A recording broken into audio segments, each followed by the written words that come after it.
The daily life we perceive with our five senses is not reality. Quantum physics has shown that space and time are illusions of perception. Therefore, our bodies cannot truly be a reality if they occupy this space. Ernest Rutherford performed an experiment in Manchester that revealed to him the shape of the interior of an atom. Scientists were shocked to discover that the atom is almost entirely empty space. The question then became, how could this empty atom possibly make the solid world around us? Our true consciousness does not exist in our brains or in our bodies.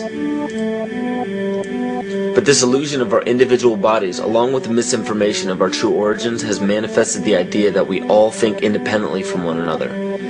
With this misunderstanding, it would seem impossible to scientifically explain telepathy, clairvoyance, spiritual mediums, and other phenomena dealing with transferring information between sources without physical means of communication. But when you understand that there is a common spiritual bond between all things in the universe, and that we are all part of one divine intelligence, no phenomena is unexplainable. This simple understanding fills all the holes in modern religions. It explains reincarnation, déjà vu, predictions of the future, and literally every event, occurrence, or anomaly ever experienced. The blank matter within the most basic building blocks of perceivable existence is malleable and molded by intent. This means that consciousness shapes our reality. This seems difficult to accept for most, and it is quite understandable. In modern times, we are taught from an early age how to think rationally and tangibly. This is a very left-brain method of education, and it has more harmful effects than it's given credit for. The left brain deals with logic, details, facts, patterns, practicality, science, and math, as the right brain deals with feeling, intuition, symbols, images, risk-taking, philosophy, and religion. With a deliberate push for government-controlled educational curriculums, generation after generation of the youth are being taught to focus only on the facts, figures, and numbers. Repetition is used to train children subconsciously to accept what they're learning. Children aren't rewarded for questioning the validity of the information they receive. They are ridiculed. However, the children who blindly accept the information as true and merely regurgitate the information on command when it is time to take a test, those children go on to become the decision makers in our government, law, medicine, business, and every other occupation with power and prestige. The most detrimental effect of being pushed away from holistic thinking with the full brain into a strictly left brain thought is what is known as the suppression of the feminine. Every male and female have both feminine and masculine qualities. It has nothing to do with man or woman. These are represented by the left and right brain, yin and yang, black and white, light and dark, and most every other duality. Both are vital to our spiritual and physical health. In ancient Egypt, the female was the rightful heir to the throne. The male she chose to marry became pharaoh. This depicted the goddess tradition that has been destroyed to make way for a patriarchal, male-dominated society we see enforced in every major denomination. In suppressing the feminine of every society and pushing the people to strictly left-brain thinking, the natural ability for humanity to feel earthly, cosmic, and personal energy became lost. Traditions that were passed on through shamans, witch doctors, magicians, psychics, and seers of all kind became outlawed and ridiculed and given a stigma of something out of a Hollywood movie. Every religion explains that we are children of God and have godliness inside of us. If you erase the anthropomorphized God and understand that God is nothing more than the spiritual web that connects all things, all religious scriptures begin to make much more sense. Our bodies are merely vessels to contain our spirit, to gather experience for the divine mind. This is how evolution is possible. It is scientifically proven that all species are evolving into more complex beings. Innate knowledge or racial memory within all species is the understanding of newborns of all kinds to automatically know specific details and traits that the mother does not have to teach them. Therefore, innate knowledge helps every species naturally evolve towards more complex organisms. Lyle Watson claims that it was a Japanese scientist who observed the 100th monkey effect in 1952. In this observation, he discovered that a certain portion or percentage of monkeys learned or developed a new trait. The knowledge became an innate ability in that species. This is further testimony to a collective consciousness among species.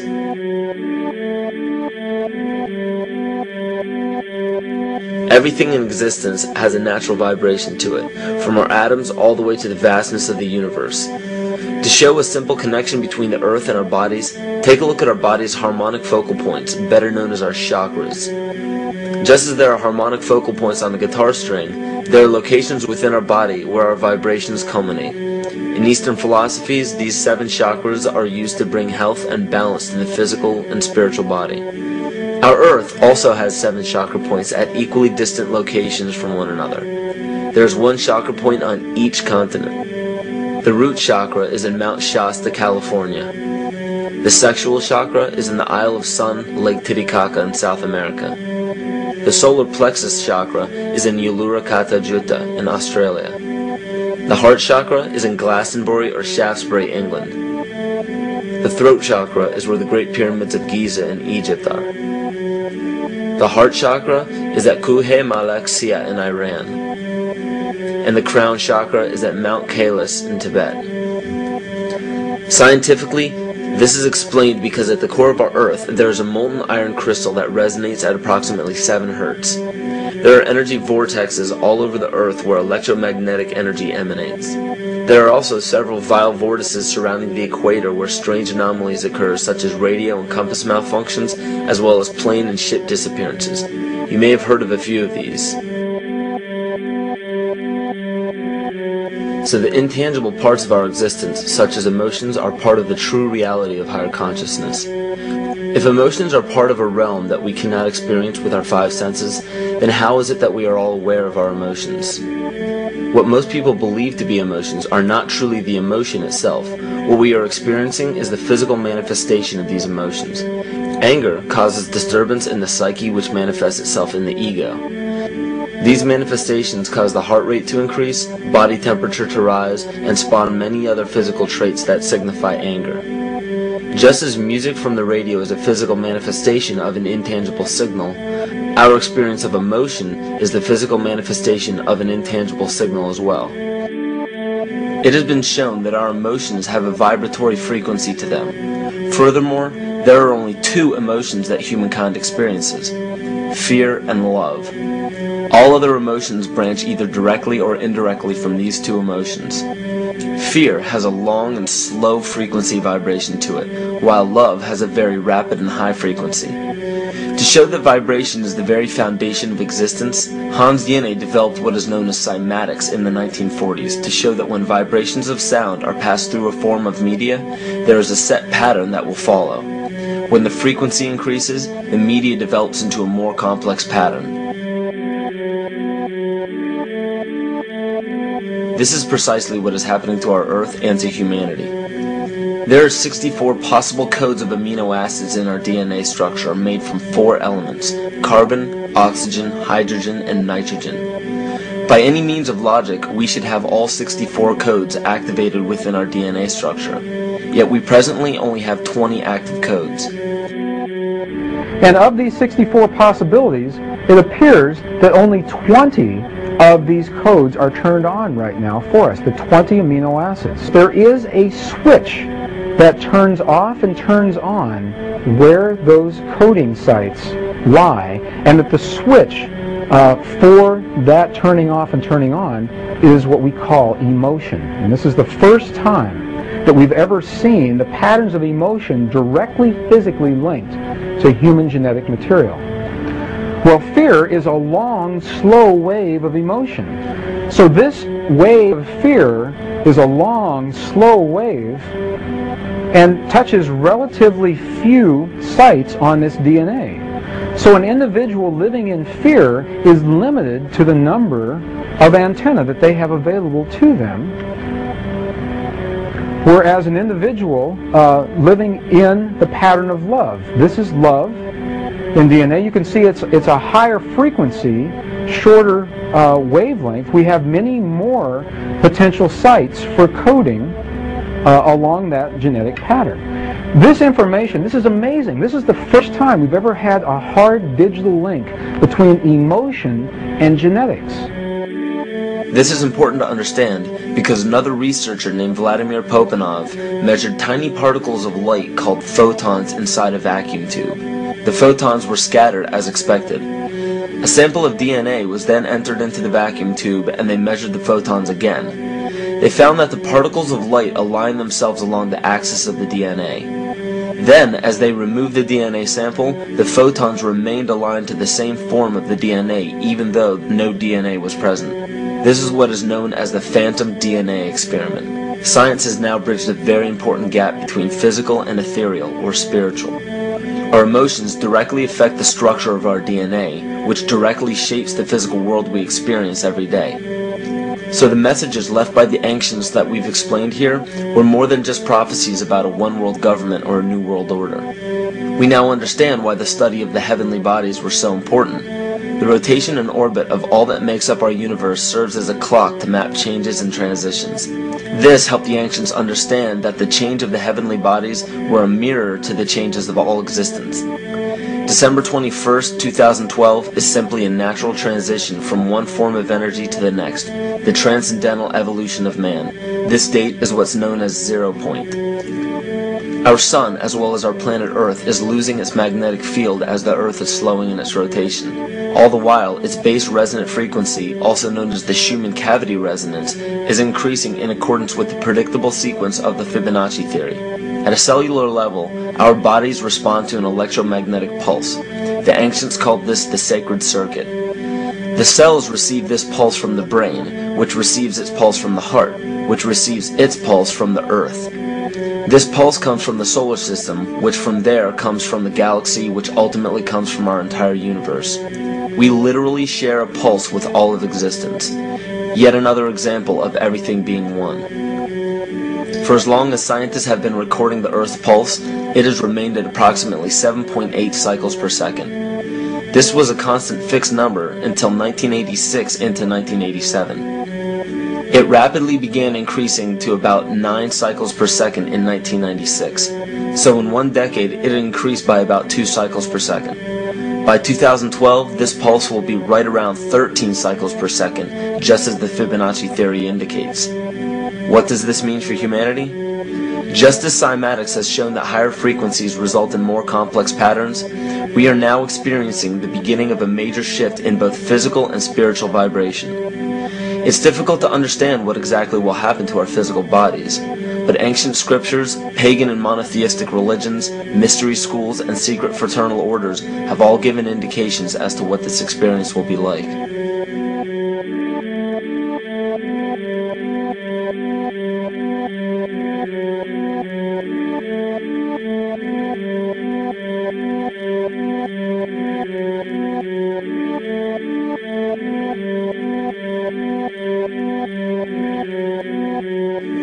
This will be the shift of the ages, the transcendental period of monumental changes to humanity. Those unprepared for this transition will likely not be able to cope with the rapid changes in the psyche. The only way to prepare for what is to come is what we have sought after for our entire lives: truth. Not the truth about governments, commerce, religions, terrorism, or anything external, but the truth within ourselves, within our psyche and our shadow self. Especially in Western cultures, we are taught that being normal means only being happy and never sad, only loving and never angry, only forgiving and never jealous. This sounds plausible, but it is not. We are not meant to repress any negative emotions because it causes imbalance. To conquer our emotions, we must embrace them, not fight them. We must acknowledge them and allow them to serve their purpose as we learn from them. The ancient Essene culture left teachings dating back about 6,000 years. They taught that our relationships with one another, with the universe, and with situations and events are mirrors of the parts of our psyche that need to be cleansed.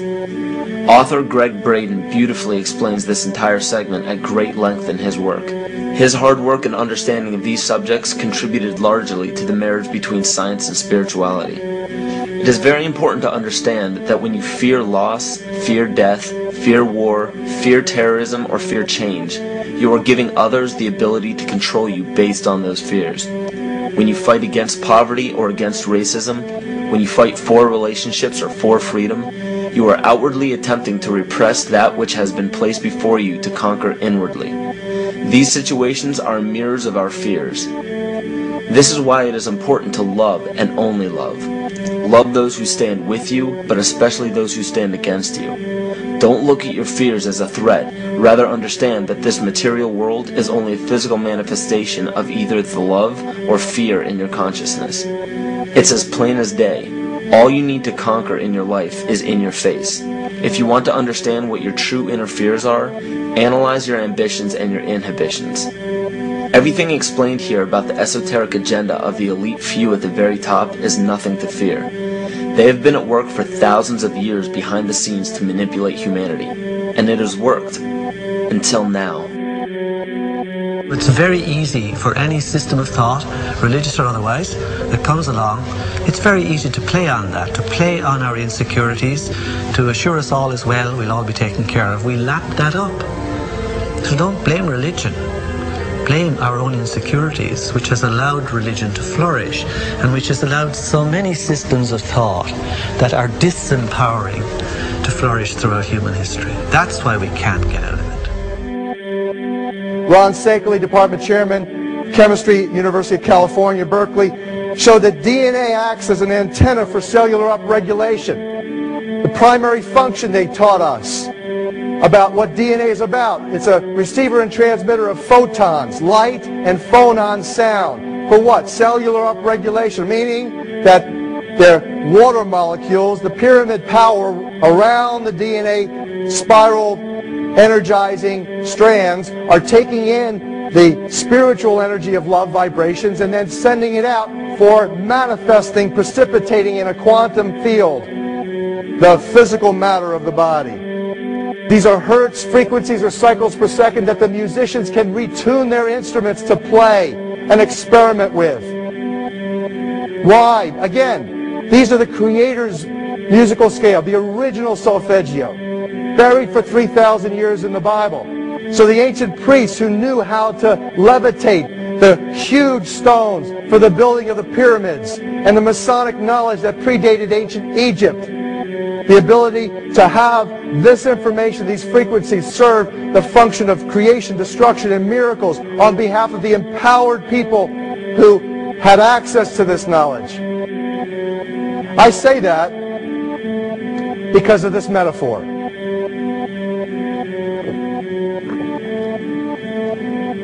This is the difference between the power of our Creator and anything else, particularly evil. That you can go into a pitch black room full of evil, full of darkness, and light a little candle, and instantly that darkness flees. But you can't do the opposite. You can't go into a well-lit room full of truth and wisdom and righteousness and joy and health and harmony with the universal power. You can't take any amount of darkness and go into that well-lit room and have any effect whatsoever. That is the metaphor which I frequently think of when I think that I'm not empowered. It is the greatest lesson for me, and I think for everybody else, to know that we're on the winning side and that we win in the end. As you are watching this, understand that it is not a fight to be fought. It is not a war to be waged. No gun rights have to be exercised. Not a finger has to be lifted. Most people wonder how one person can make a difference. They ask that if all this is so simple and this information is available, why hasn't someone else conquered their fears and changed the world for everyone else? This is the most difficult and beautiful conundrum to our lives. Your reality affects you and only you.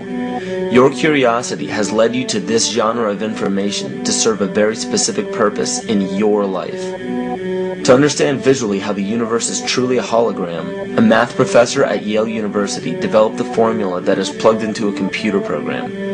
Named after him, the Mandelbrot set shows a seemingly disorganized pattern. But no matter how far you zoom into the design, you will always find the same pattern within the whole pattern. Each fractal, broken down infinitely, will always reflect the whole.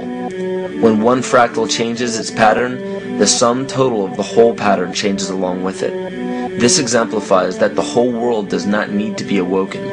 There is no race to inform the 6 billion people on this planet of this message. It is only important that you, personally, learn to conquer your innermost fears and learn to love. When you see your fears for what they are and master your emotions, then, and only then, will you truly be free.